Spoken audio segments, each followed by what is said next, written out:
กล้าคิดก็ต้องกล้าทำอย่ากลัวถ้าทำความดี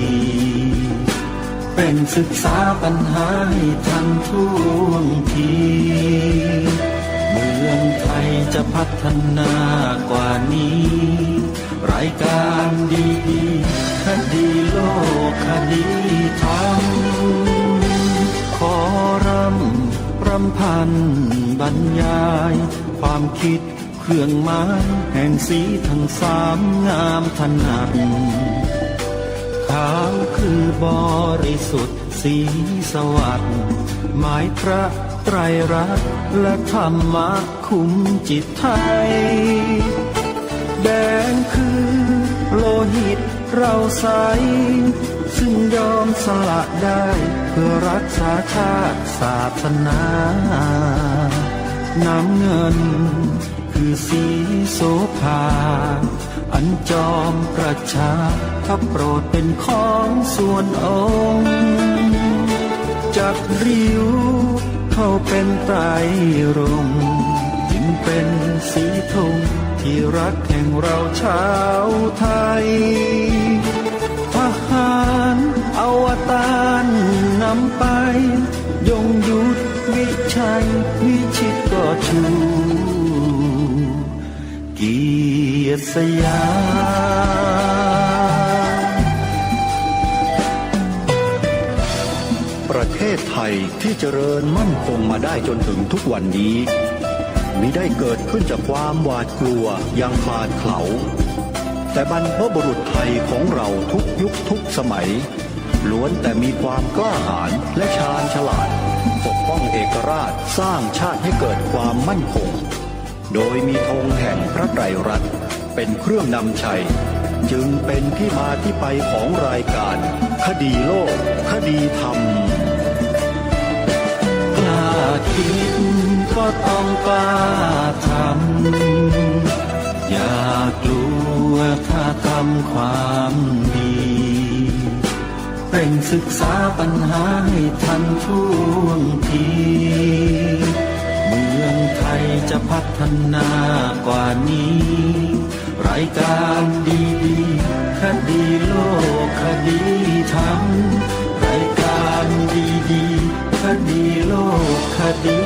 ธรรม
วันพฤหัสบดีที่ 16 มิถุนายน พระพุทธศักราช 2565 รายการคดีโลกคดีธรรมมาพบกับท่านผู้ฟังเป็นปกติทุกวันจันทร์ถึงวันศุกร์และวันเสาร์อาทิตย์ทางสถานีวิทยุแห่งนี้ท่านสามารถดาวน์โหลดแอปพลิเคชันเพื่อติดตามรับฟังรายการนี้ได้เป็นประจำทุกวันแอปพลิเคชันชื่อว่าวิทยุพุทธศาสนาทั่วไทยแอปพลิเคชันนี้ได้รวบรวมสถานีวิทยุพระพุทธศาสนาแห่งชาติ คลื่นต่างๆทั่วประเทศไว้ในที่เดียวกันไม่ว่าท่านจะอยู่ภูมิภาคใดของประเทศก็สามารถเปิดรับฟังสถานีวิทยุของภูมิภาคนั้นๆได้เพียงแค่ดาวน์โหลดแอปพลิเคชันวิทยุพุทธศาสนาทั่วไทยไว้ในโทรศัพท์มือถือของท่านเท่านั้นใครก็ตามที่บอกให้ผู้อื่นดาวน์โหลดแอปพลิเคชันนี้ผู้นั้นได้บุญได้กุศลมากเพราะเป็นการช่วยเผยแผ่ธรรมให้กับผู้อื่นพระพุทธเจ้าตรัสว่าสัพพทานังธรรมทานังชินาติการให้ธรรมะเป็นทานชนะการให้ทั้งปวงเพราะฉะนั้นท่านใดต้องการที่จะได้บุญมากๆให้ธรรมะเป็นทานโดยการบอกให้ผู้อื่นดาวน์โหลดแอปพลิเคชันธรรมะวิทยุพุทธศาสนาทั่วไทยให้ดาวน์โหลดไว้ในโทรศัพท์มือถือเพื่อติดตามรับฟังรายการธรรมะสาระที่ดีๆก็จะเป็นประโยชน์และได้บุญกันมากขออนุโมทนาสาธุสาธุชนทุกท่านวันนี้เป็นวันที่2ของงานปริวาสกรรมของวัดสามชุกอำเภอสามชุกจังหวัดสุพรรณบุรีสถานีโทรทัศน์ดีทีวีได้ทำการถ่ายทอดสดกิจกรรมมาตั้งแต่เมื่อวานและวันนี้ก็เป็นอีกวันหนึ่งซึ่งเป็นวันสุดท้ายของการถ่ายทอดสดท่านสาธุชนท่านใดสนใจที่จะรับชมกิจกรรมงานปริวาสกรรมที่วัดสามชุกจังหวัดสุพรรณบุรีก็สามารถเข้าไปชมได้ทาง Facebook Live และทาง YouTube เราจะมีการถ่ายทอดสดช่องนี้คือ DDTV ท่านที่มีโทรทัศน์ผ่านดาวเทียมที่รับสัญญาณด้วยระบบ C band คือจานดำใหญ่ๆก็สามารถรับชมได้ที่ช่องหมายเลข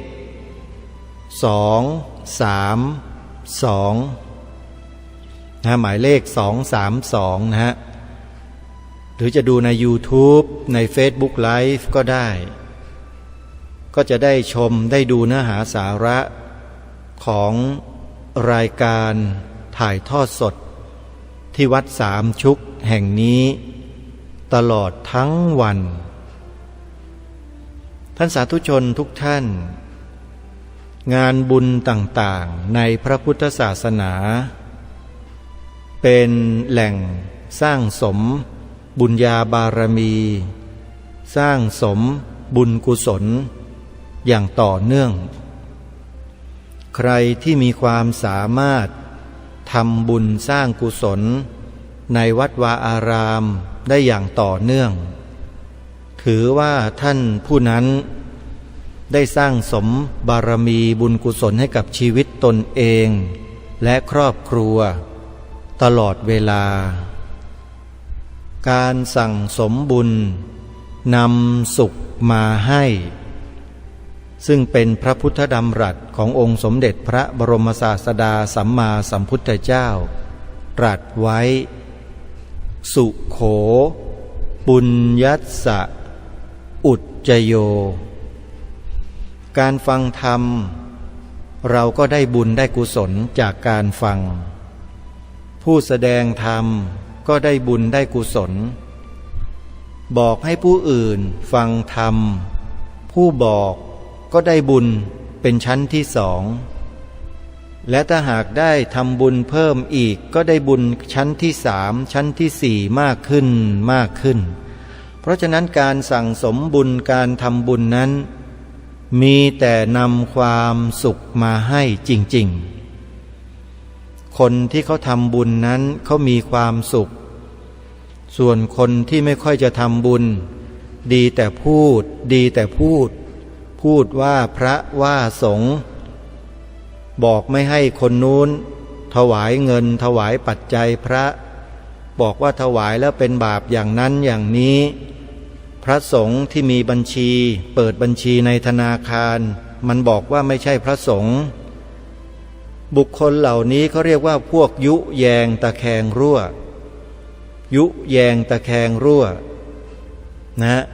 เป็นผู้ที่สร้างความแตกแยกให้แก่ผู้คนในสังคมโดยเฉพาะในหมู่ชาวพุทธของเราเป็นประจำกรรมของการสร้างความแตกแยกในหมู่ในคณะใดๆก็แล้วแต่ผู้ที่กระทำกรรมนี้จะได้รับกรรมหนักอย่างรุนแรงถึงขั้นอนันตริยกรรมทีเดียวซึ่งมีอยู่ในศีลของพระสงฆ์ที่พระเจ้าตรัสบัญญัติเป็นพระวินัยไว้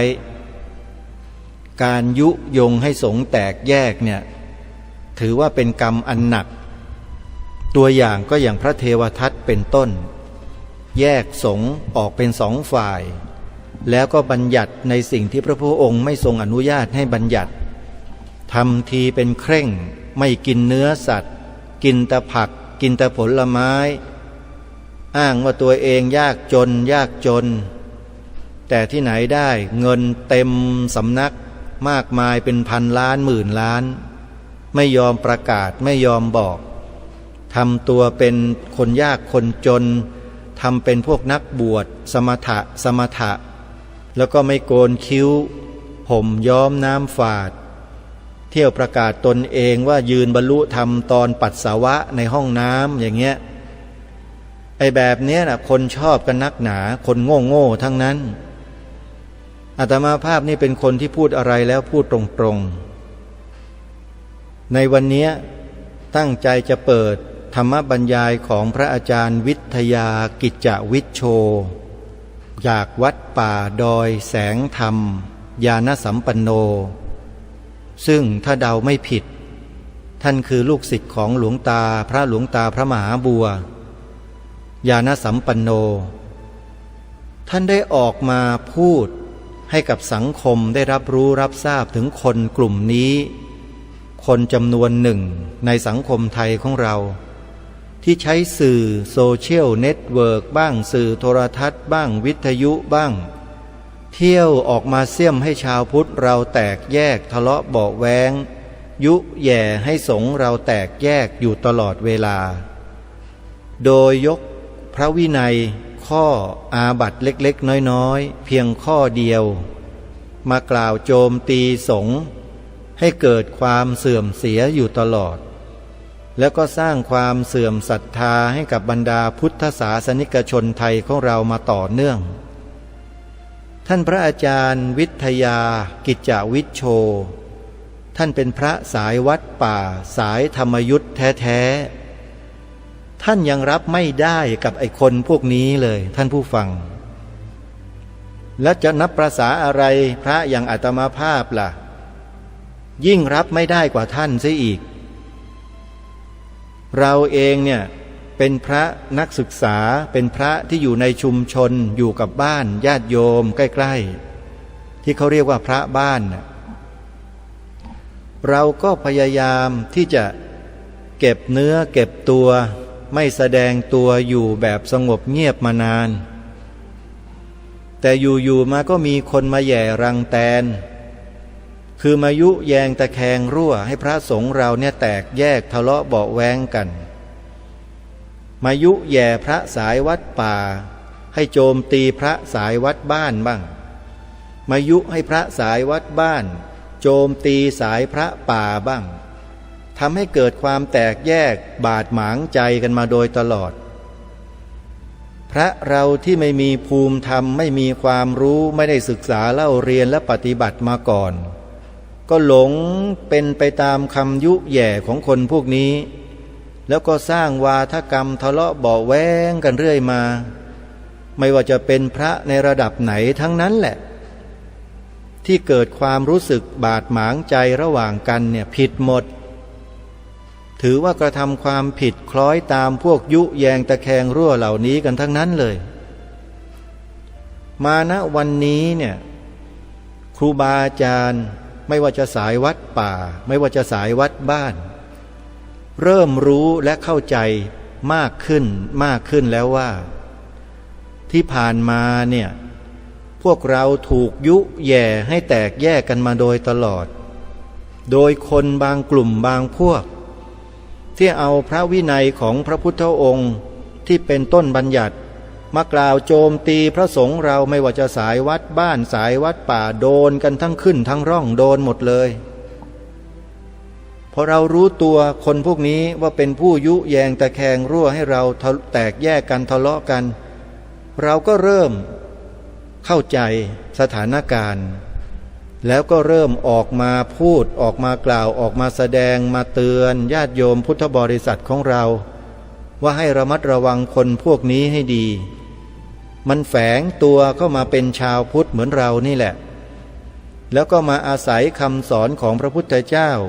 เพียงแค่เล็กๆน้อยๆมาพูดมากล่าวมาแสดงให้พวกเราชาวพุทธกันเองเนี่ย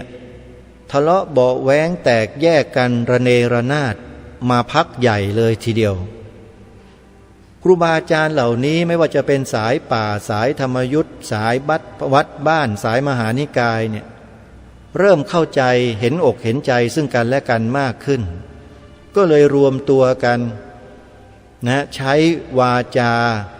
ที่เป็นธรรมนี่นะฮะกล่าวธรรมแสดงธรรมบอกกับญาติโยมสาธุชนให้รู้ให้เท่าทันคนพวกนี้จึงเป็นที่มาที่ไปของคลิปเสียงที่รายการคดีโลกคดีธรรมนำมาเปิดให้แก่พวกเราได้ฟังเพื่อให้พวกเราได้รับรู้รับทราบด้วยกันว่าพ่อแม่ครูบาอาจารย์ไม่ว่าจะสายวัดป่าสายวัดบ้านเนี่ยท่านก็เป็นพระเหมือนกันทั้งหมดไม่ได้มีความแตกต่างอะไรกันเลยเราปฏิบัติในพื้นที่ที่แตกต่างกันเท่านั้นแต่เป้าหมายและความมุ่งมั่นในจิตเหมือนกันเลยคือต้องการความสุขความเจริญของผู้คนในสังคมไม่ต้องการเห็นความแตกแยกของพวกเรากันเลยก็มุ่งสอนธรรมเรียนรู้ธรรมปฏิบัติธรรมกันไปก็ทำกันอยู่อย่างนี้มานานแต่คนพวกนี้มันโผล่ขึ้นมาจากขุมไหนก็ไม่รู้มาเที่ยวพูดกล่าวหาพระว่าเป็นมหาโจรบ้างเป็นอลัชชีบ้างอะไรต่อไม่อะไรสารพัดที่มันจะขุดมาด่ามาว่าพระสงฆ์เรา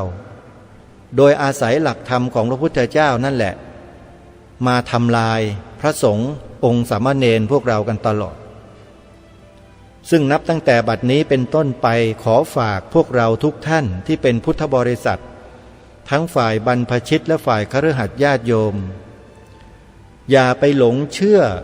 วาทกรรมของคนพวกนี้อีกแล้วเราจะตกเป็นเหยื่อเป็นด้ามให้เขามาฟันพวกเดียวกันเองอย่างต่อเนื่องเลิกเชื่อคนพวกนั้นเสียทีแล้วมาฟังพ่อแม่ครูบาอาจารย์ของเราเนี่ยที่ท่านมีจิตใจเป็นธรรมเนี่ยนะฮะพูดให้เราฟังเดี๋ยววันนี้ตั้งใจฟังให้ดีท่านพระอาจารย์วิทยากิจจวิชโชจากวัดป่าดอยแสงธรรมญาณสัมปันโนท่านทนไม่ได้กับพฤติกรรมของไอ้คนพวกนี้มานานแล้วมันด่ามันว่าแต่พระเอาเป็นมหาโจรบ้างเป็นพวกอลัชชีบ้างเพียงแค่เปิดบัญชีธนาคารเป็นของตนเองเท่านั้นมันก็ด่าก็ว่าแล้วมันก็ยุแยงตะแคงรั่วญาติโยมไม่ให้ถวายเงินพระถ้าโยมไม่ถวายปัจจัยถวายเงินพระแล้วพระจะอยู่กันยังไงล่ะโยมจริงไหมโยมลองพิจารณาข้อนี้ให้ดีสิไปหลงเชื่อไอ้คนพวกนี้อยู่ได้ยังไงวันนี้ก็เลยจะให้ฟังต่อเนื่องจากเมื่อวานท่านพระอาจารย์วิทยากำลังพูดถึงประเด็นการโจมตีของคนกลุ่มนี้ที่กล่าวหาพระที่เปิดบัญชีธนาคารว่าเป็นพวกอลัชชีบ้างไม่ใช่พระบ้างเดี๋ยวเรามาติดตามรับฟังจากท่านพระอาจารย์พร้อมๆกันไปติดตามรับฟังได้ณบัดนี้ การใช้ให้ธนาคารรับเงินแทนไวยาวัจกรก็ทำได้ไม่ผิดพระวินัยก็อนุโลมตามมหาประเทศ4ที่ทรงมีพระพุทธานุญาตให้ไว้ที่สำคัญคือพระต้องมีสติเตือนตัวเองอยู่เสมอว่าเงินทองเป็นเหมือนอสรพิษร้ายอย่าไปยินดีในเงินทองนั้นให้ยินดีในปัจจัย4อันควรแก่สมณะบริโภคที่จะพึงมีพึงได้จากเงินที่เขาถวายถ้าขาดเหลืออะไรก็สั่งให้ไวยาวัจกรไปหามาได้หรือจะสั่งให้ธนาคารจ่ายเงินแทนเราก็ได้ไม่ผิดพระวินัยของทุกอย่างมันก็มีทั้งคุณและโทษมันขึ้นอยู่กับผู้ใช้ว่าจะรู้จักใช้ให้เป็นคุณหรือเป็นโทษต่างหากดังเช่นมีดถ้าเราเอาไปหั่นผักหั่นปลาทำกับข้าวมันก็เป็นคุณแต่ถ้าเราเอาไปแทงคนไปปล้นไปจี้มันก็เป็นโทษบางทีญาติโยมเขาเคารพนับถือในความปฏิบัติดีของพระเขาก็อยากถวายเงินให้พระท่านใช้ส่วนตัวตามอัธยาศัยพระท่านก็ให้ใครเก็บไว้เพื่อใช้ส่วนตัวได้ถ้าเขาถวายวัดก็ตกเป็นของสงฆ์ต้องใช้ไปในกิจสงฆ์เท่านั้นพระจะเอาไปใช้ส่วนตัวไม่ได้ขืนเอาเงินสงฆ์ไปใช้ส่วนตัวอาจเจออาบัติปาราชิกพระท่านก็ต้องระวังพระที่ท่านปฏิบัติดีปฏิบัติชอบที่มีชื่อเสียงเป็นที่เคารพนับถือของศรัทธาญาติโยมก็มีลูกศิษย์ถวายเงินให้ท่านใช้ส่วนตัวตามอัธยาศัยมากกว่าถวายวัดเป็นของสงฆ์เสียอีกท่านก็เอาเงินไปสงเคราะห์โรคไปทำประโยชน์ให้แก่โลกได้อย่างกว้างขวางส่วนพระที่ปฏิบัติไม่ดีจะจับเงินใช้เงินไปในทางที่ไม่ชอบมันก็ห้ามท่านไม่ได้ก็ต่างคนต่างทำหน้าที่ของตัวเองไปพระสงฆ์ก็มีพระธรรมวินัยเป็นกรอบสำหรับปฏิบัติมีวิธีการตำหนิโทษมีการชำระโทษตามระเบียบพระวินัยที่พระพุทธเจ้าทรงบัญญัติไว้ครบถ้วนแล้วก็ดำเนินการไปตามนั้นหากมีพระสงฆ์รูปใดกระทำผิดพระธรรมวินัยเลยเถิดไปจนถึงขั้นผิดกฎหมายบ้านเมืองก็เป็นหน้าที่ของฆราวาสญาติโยมจะดำเนินการลงโทษกันไปตามกฎหมายบ้านเมืองได้อยู่แล้วไม่จำเป็นต้องให้ใครมาโพลธนาด่าว่าพระสงฆ์ให้เสียความรู้สึกของชาวพุทธเพียงแค่เพราะพระรูปเดียวปฏิบัติไม่ดีส่วนพระที่ปฏิบัติดีอีกเป็นจำนวนมากมายไม่เห็นเอามาพูดถึงบ้างกรณีนี้ก็ดูพ่อแม่ครูอาจารย์องค์หลวงตาพระมหาบัวญาณสัมปันโนเป็นกรณีศึกษาองค์ท่านรับบริจาคทองคำเข้าคลังหลวง13 ตันบริจาคเครื่องมือแพทย์ช่วยโรงพยาบาลช่วยโรงเรียนช่วยเด็กกำพร้าช่วยคนพิการแม้กระทั่งช่วยเหลือสัตว์คิดเป็นเงินหลายร้อยล้านหลายพันล้านเป็นหมื่นล้านก็ได้มาจากการทอดกฐินเงินทอดผ้าป่าเงินและจากเงินที่ญาติโยมถวายองค์ท่านเป็นการส่วนตัวนี่แหละโดยที่องค์ท่านไม่ได้แตะต้องเงินทองให้ผิดพระธรรมวินัยเลยแม้แต่บาทเดียวดังนั้นจงอย่าได้เอาแต่อคติมาตำหนิพระสงฆ์ผู้ที่ท่านดีท่านก็ใช้เงินทำประโยชน์แก่โลกได้อย่างกว้างขวางส่วนผู้ไม่ดีจะใช้เงินไปในทางเสียหายทำร้ายตัวเองก็ถือเป็นกรรมของท่านอันใดที่เกี่ยวข้องกับพระธรรมวินัยก็ปล่อยให้พระสงฆ์ท่านจัดการกันเองอันใดที่เกี่ยวข้องกับกฎหมายบ้านเมืองก็เป็นหน้าที่ของฆราวาสญาติโยมจัดการกันไปต่างทำหน้าที่ตามควรแก่ฐานะของตัวเองก็จะจันโลงพระพุทธศาสนาให้เจริญรุ่งเรืองยิ่งขึ้นไปได้ในครั้งพุทธกาลก็มีพวกพระนักวิชาการ ที่เรียนแต่พระไตรปิฎกแล้วก็มาไล่ถามปัญหาพระวิปัสสนาจารย์ซึ่งหลายท่านเป็นพระอรหันต์พระพุทธเจ้าทอดพระเนตรเห็นแล้วเกรงว่าพระนักวิชาการเหล่านี้ตายแล้วจะไปลงนรกเสียหมดก็จึงทรงมีพระเมตตาเสด็จไปห้ามไว้ด้วยการถามปัญหาธรรมภาคปฏิบัติในองค์อริยมรรคปรากฏว่าพระนักวิชาการตอบไม่ได้สักข้อเดียวแต่พระวิปัสสนาจารย์ตอบได้ทั้งหมดพระพุทธเจ้าจึงตรัสเรียกพวกพระนักวิชาการเหล่านั้นว่าพระโพธิละซึ่งแปลว่าพระใบลานเปล่าสมัยก่อนเขาใช้ใบลานเพื่อจารึกตัวอักษรธรรมต่างๆใบลานจึงมีประโยชน์ถ้าเป็นใบลานเปล่าก็หาประโยชน์ไม่ได้สมัยนี้การศึกษาวิชาธรรมก็แพร่หลายไปถึงฆราวาสญาติโยมด้วยก็เลยเกิดคนประเภทใบลานเปล่าขึ้นมาอีกจำพวกหนึ่งคือเอาแต่เรียนรู้จดจำจากตำรับตำราพระไตรปิฎกแล้วมาจับผิดเพ่งโทษพระภิกษุสามเณรมาตำหนิติเตียนด่าว่าเสียหายโดยไม่ได้สนใจเอาธรรมที่เรียนรู้มาปฏิบัติขัดเกลากิเลสในใจตนเองแท้จริงถ้ารู้พระธรรมวินัยดีก็ควรที่จะปลูกศรัทธาในตัวเองไปบวชปฏิบัติทำตัวเองให้เป็นผู้ปฏิบัติดีปฏิบัติชอบให้ได้ก่อนแล้วจึงไปพูดสอนพระสอนคนจึงจะเป็นการดีการชอบแท้อันนี้เก่งแต่ปากพูดแต่ตัวเองทำดีอย่างที่พูดสอนเขาไม่ได้มันจะดีตรงไหนควรตรวจสอบตัวเองว่าศีลสมาธิปัญญามีมากพอหรือยังที่จะไปสอนเขาคนพวกนี้ยังเลวกว่าพระอรัชชีเสียอีกนะเพราะพระอรัชชียังทำลายตัวเองเพียงคนเดียวไม่ได้ทำลายพระพุทธศาสนาโดยรวมแต่พวกครึ่งคนครึ่งพระเนี่ยกล้าเอาความเห็นของตัวเองมาอวดอ้างว่าเป็นคำสอนของพระพุทธเจ้ามันเท่ากับบิดเบือนพระธรรมวินัยทำให้พระธรรมวินัยวิปริตแปรปรวนเป็นเหตุทำให้คนที่ไม่รู้อาจหลงผิดตามไปด้วยอีกเป็นจำนวนมากมายถ้าจะเอาคำตรัสสอนของพระพุทธเจ้ามาเผยแผ่จริงๆจะต้องเอาคำบาลีมาอ่าน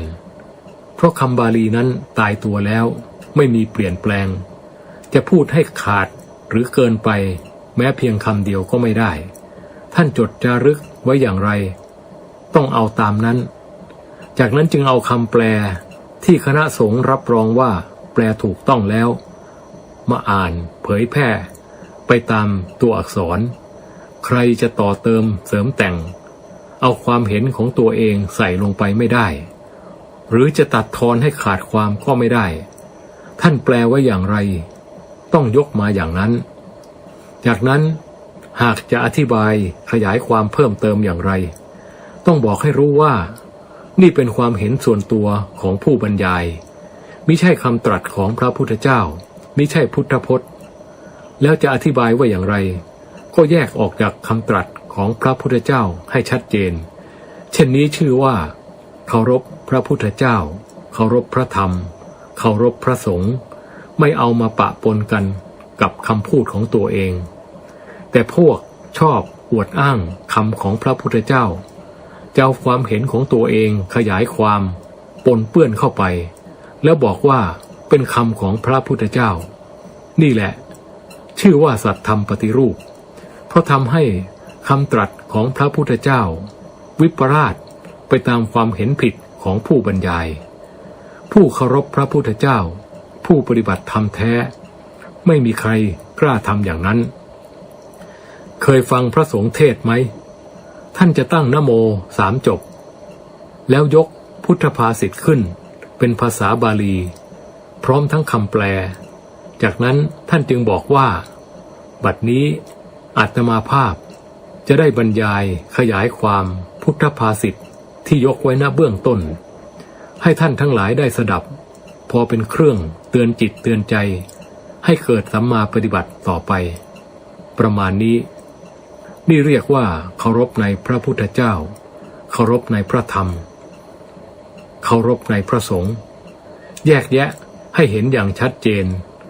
ไม่เอาคำตรัสของพระพุทธเจ้ามาปนกับความเห็นของตัวเองแยกแยะให้เห็นชัดว่าถ้าพูดผิดก็เป็นความเห็นของตัวเองผิดไม่ใช่คำตรัสของพระพุทธเจ้าผิดแต่พวกชอบอวดอ้างคำสอนของพระพุทธเจ้ามักพูดเอาความเห็นของตัวเองไปสอดแทรกปะปนกับคำตรัสของพระพุทธเจ้าตีความพระธรรมวินัยผิดบ้างถูกบ้างซึ่งผู้ดีมีธรรมท่านไม่ทำกันจะเรียกพฤติกรรมของคนพวกนี้ว่าพวกมือถือสากปากถือศีลก็ได้คือทำเป็นพูดดี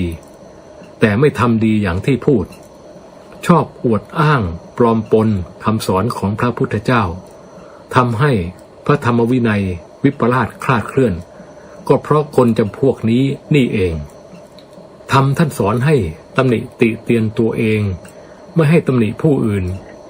ถึงแม้เขาจะผิดจริงเราไปตำหนิเขาก็เป็นเหตุให้ใจเราเศร้าหมองเพราะใจยังมีกิเลสอยู่ควรรู้ว่าดีชั่วเป็นเรื่องเฉพาะตัวใครจะทำดีทำชั่วก็เป็นเรื่องของเขาไม่มีใครไปบังคับได้ส่วนถ้าจะถามว่าเมื่อศึกษาพระธรรมวินัยดีแล้วทำไมไม่ไปบวชปฏิบัติเสียเองคนจำพวกครึ่งคนครึ่งพระจะตอบเป็นเสียงเดียวกันว่าเป็นฆราวาสก็ปฏิบัติธรรมได้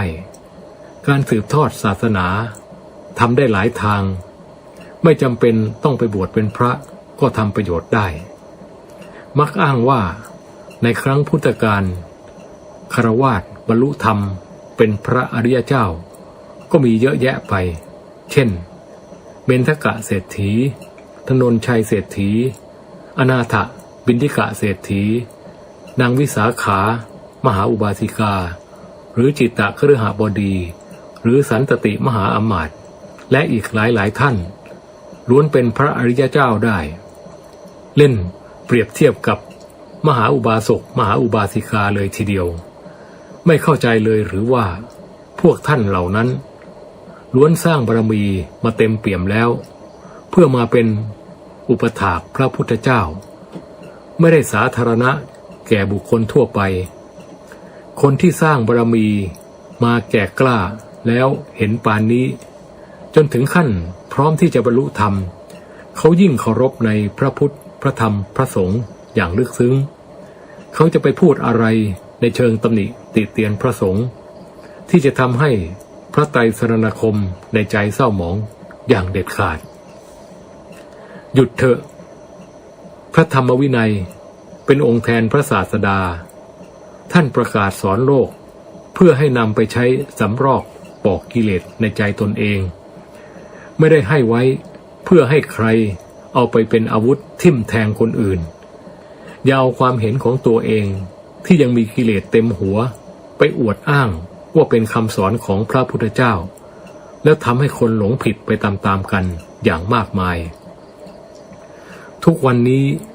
พวกชอบอวดอ้างคำสอนของพระพุทธเจ้ามีเยอะมากจนกลายเป็นลัทธิใหม่ที่เอาแต่คำสอนของพระพุทธเจ้าไม่เอาคำสาวกตั้งตัวเป็นศาสดาเทียมแฝงเข้ามาในพระพุทธศาสนาบิดเบือนพระธรรมวินัยสอนให้เอาแต่พระพุทธเจ้าเอาแต่พระธรรมไม่เอาพระสงฆ์สาวกเพราะพระสงฆ์ยังทำผิดได้พูดผิดได้มีแต่คำของพระพุทธเจ้าเท่านั้นที่ไม่ผิดแม้พระไตรปิฎกที่เขาประชุมสังคายนาทำไว้ดีแล้วพวกนี้ก็จะเอาแต่พระพุทธพจน์ไม่เอาอรรถกถาโดยอ้างว่าเป็นคำของพระสาวกเชื่อถือไม่ได้ทั้งที่เป็นอรรถาธิบายที่มีประโยชน์อย่างมากที่ช่วยให้เข้าใจคำสอนของพระพุทธเจ้าได้ง่ายขึ้นก็มารังเกียจตัดทิ้งไปเสียทั้งหมดถึงขนาดบอกว่า คำสอนของพระสาวกแม้เป็นพระอรหันต์ผู้สิ้นกิเลสก็ยังเชื่อถือไม่ได้แล้วตัวเขาเองเป็นอะไรยังมีกิเลสอยู่เต็มหัวทำไม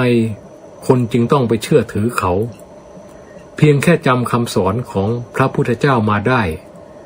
ไม่ได้ช่วยทำให้กิเลสในใจมันลดน้อยถอยลงได้ถ้าไม่ปฏิบัติตามพระธรรมวินัยให้เกิดศีลสมาธิปัญญาเต็มรอบขึ้นที่ใจตัวเองมันก็คือโมฆะมนุษย์ดีๆนี่เอง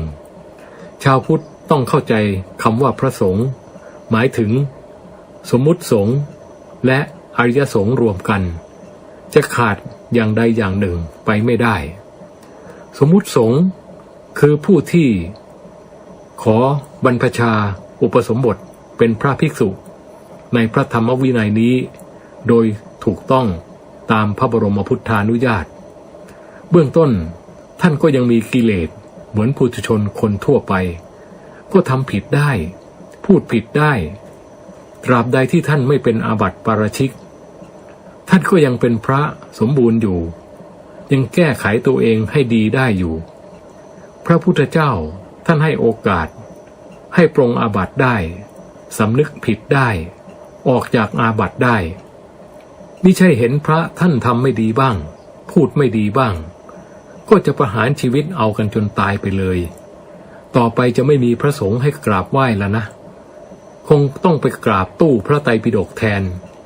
ทุกวันนี้กำลังเกิดวิกฤตศาสนทายาทมีใครรู้บ้างคนมาบวชน้อยลงไปเรื่อย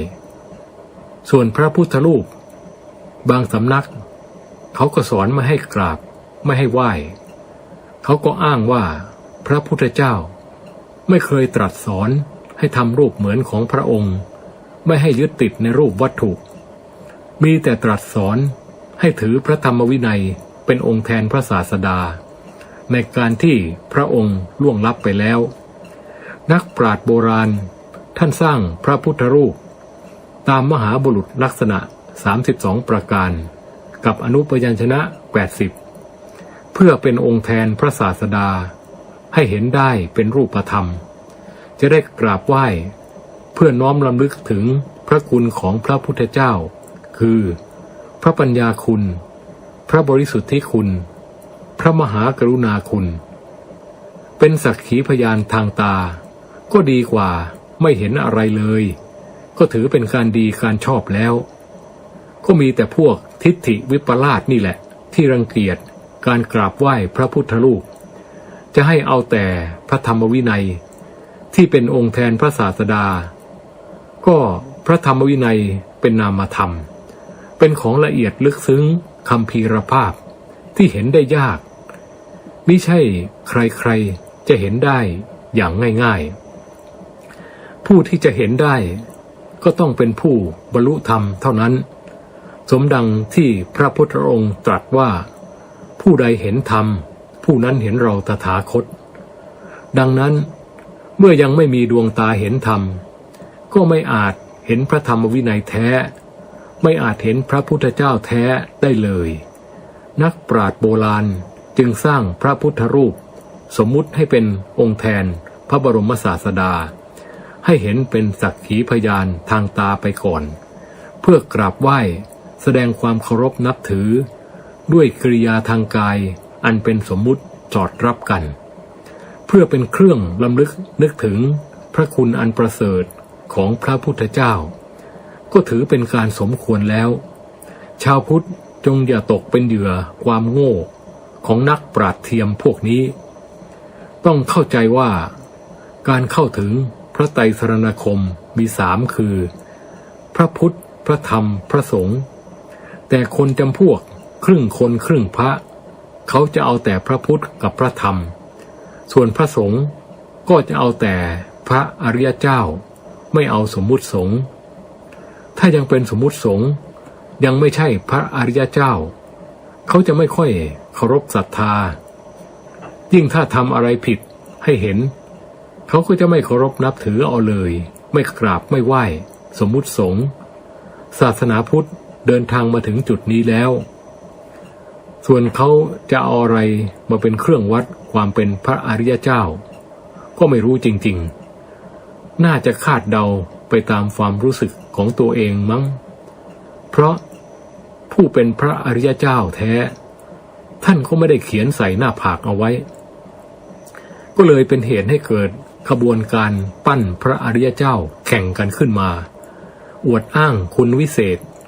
องค์นั้นเป็นพระอรหันต์องค์โน้นก็เป็นพระอรหันต์มีฤทธิ์มีเดชมีปาฏิหาริย์รู้วาระจิตรู้อดีตรู้อนาคตปลุกเสกเลขยันต์เครื่องรางของขลังอวดอ้างอัฐิกลายเป็นพระธาตุเกศากลายเป็นพระธาตุเล็บกลายเป็นพระธาตุแท้จริงพระอรหันต์แท้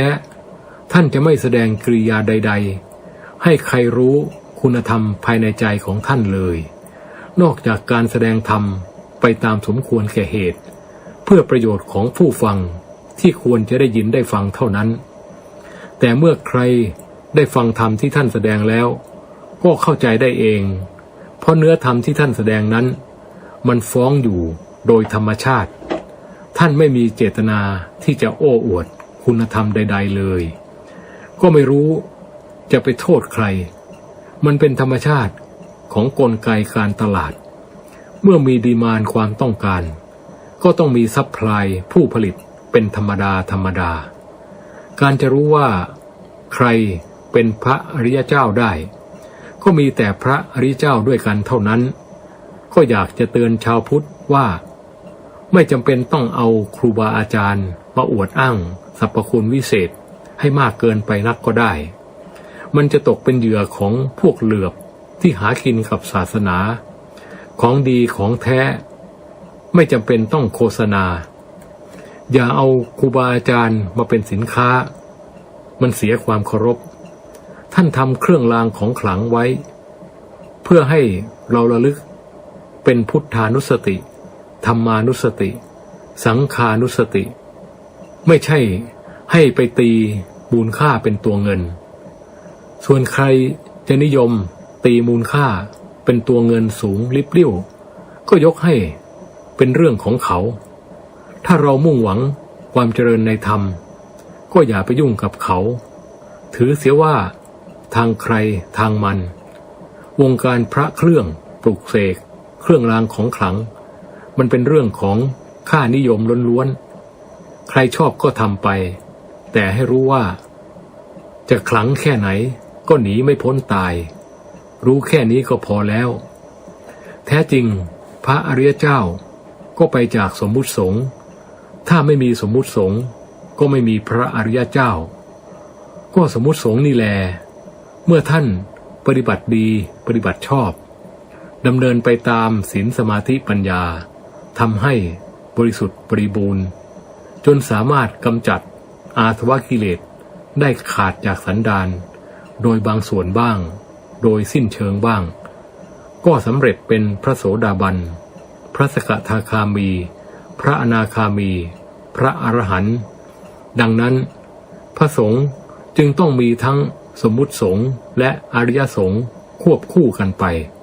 ถ้าขาดอันใดอันหนึ่งไปพระพุทธศาสนาก็ย่อมถึงการเสื่อมสลายต้องเข้าใจว่าสมมุติสงฆ์ท่านก็ยังมีกิเลสย่อมประพฤติผิดได้ปฏิบัติผิดได้พระพุทธเจ้าก็ปรับโทษเอาไว้เรียกว่าปรับอาบัติมีทั้งหนักทั้งเบาที่เบาคือยังแก้ไขได้ถ้ารู้ตัวสำนึกผิดปรงอาบัติเสียก็พ้นจากอาบัติได้ส่วนที่เป็นอาบัติหนักถึงขั้นขาดจากความเป็นพระก็มีอาบัติปาราชิก4 อย่างเท่านั้นดังนั้นถ้าท่านไม่ได้ทำผิดพระวินัยร้ายแรงถึงขั้นเป็นอาบัติปาราชิกท่านก็ยังเป็นพระสมบูรณ์อยู่ใครไปตำหนิติเตียนไปด่าว่าท่านก็สร้างบาปเผาใจตัวเองเว้นไว้แต่แน่ใจว่าตัวเองมีศีลสูงกว่าท่านมีคุณธรรมสูงกว่าท่านก็เอาตามสบายเลยต้องเข้าใจว่าพระมาจากคนเมื่อคนก็ยังมีคนดีคนชั่วมีคนเป็นโจรทำผิดกฎหมายได้ เมื่อคนมาบวชเป็นพระก็ต้องมีพระดีพระชั่วมีพระประพฤติผิดทำผิดวินัยได้เป็นธรรมดาถ้าพระท่านทำผิดโดยไม่เจตนาหรือรู้เท่าไม่ถึงการท่านก็สำนึกผิดได้พระพุทธเจ้าให้ปรงอาบัติได้ออกจากอาบัติได้ไม่ต้องไปตำหนิติเตียนคาดคั้นเอากันถึงตายไม่มีใครจะทำชั่วไปตลอดชีวิตหรือทำดีไปตลอดชีวิตพระที่ยังมีกิเลสก็ต้องมีทำดีบ้างทำชั่วบ้างทำผิดบ้างทำถูกบ้างเป็นธรรมดาถ้าท่านตั้งใจฝึกฝนตัวเองตั้งใจปฏิบัติดีปฏิบัติชอบก็ถือว่าผิดเป็นครูคอยแก้ไขตัวเองไปเรื่อยๆนานไปท่านก็บรรลุธรรมได้เป็นพระอริยเจ้าได้ก็จะไม่ทำผิดอีกส่วนถ้าเป็นพระอาพาธหรือพระมีสติวิปลาสสภาพจิตไม่ปกติพระวินัยก็ไม่ปรับโทษไม่เป็นอาบัติอยู่แล้วชาวพุทธต้องรู้จักแยกแยะอย่าให้เขายุยงให้เกิดความแตกแยกแตกสามัคคีกันเองมันไม่เป็นผลดีกับพระพุทธศาสนาดังนั้นถ้าพระท่านทำผิดโดยเจตนาทำผิดเป็นอาจินไม่มีความละอายแก่ใจจึงเรียกว่าพระอารัชชีเช่นพระต้องอาบัติปาราชิกแล้วไม่ยอมสละสมณเพศหรือพระทำความผิดที่เป็นโลกวัชชะผิดพระวินัยก็ดำเนินการไปตามพระวินัยผิดกฎหมายก็ดำเนินการไปตามกฎหมายพระวินัยมีอยู่กฎหมายมีอยู่ก็ทำให้ถูกต้องให้เหมาะให้ควรสมกับที่เราเคารพในพระรัตนตรัยให้ถือว่าเป็นความผิดส่วนบุคคลไม่ใช่ไปโทษพระทั้งหมดว่าไม่ดีหรือไปโทษว่าพระพุทธศาสนาไม่ดีจนเกิดเป็นความเห็นผิดเกิดความไม่เลื่อมใสศรัทธาสุดท้ายก็ตัดหนทางแห่งความดีของตัวเองที่จะพึงมีพึงได้จากพระพุทธศาสนาให้หมดสิ้นไปอย่างที่ไม่ควรจะเป็นที่แสดงธรรมมาทั้งหมดนี้คิดว่าคงพอทำความกระจ่างแจ้งชัดเจนให้แก่ชาวพุทธได้เกิดความรู้ความเข้าใจที่ถูกต้องนำไปปฏิบัติบูชาคุณของพระพุทธเจ้าคุณของพระธรรมคุณของพระสงฆ์ได้มากพอสมควรจึงขอยุติไว้แต่เพียงเท่านี้